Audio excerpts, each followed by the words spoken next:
Hello, Panthers. We're going to be talking about step 3, a little helpful video again.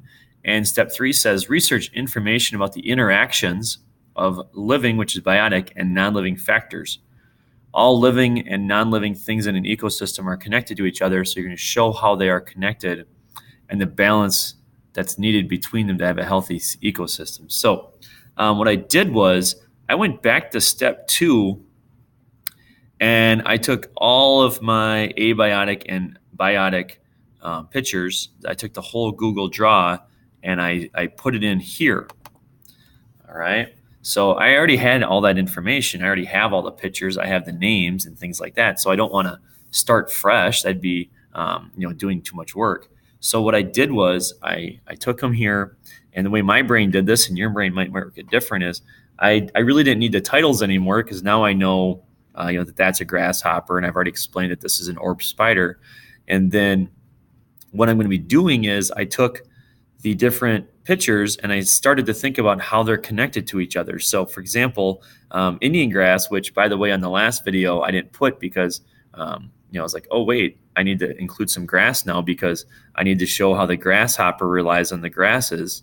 And then the grass relies on the soil, but also the grass relies on the fire. So all these things are connected.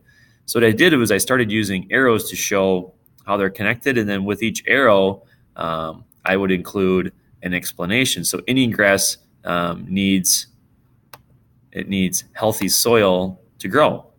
And then maybe the orb spider eats the grasshopper, and the grasshopper eats the grass.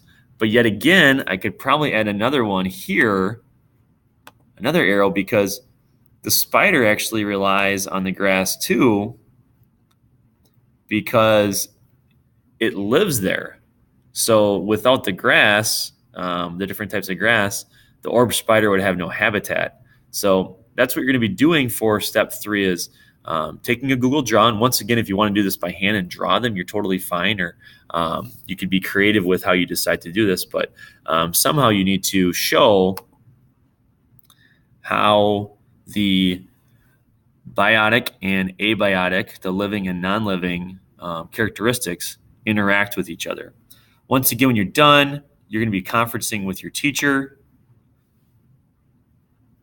And then your teacher will initial once you've done a great job. A little hint, all parts of the ecosystem depend on other parts. So basically every picture you put in there, every word, or however you decide to do this, should be connected. And then once again, your reminder, you should click on resources, go to the bookmark, and add to your resources.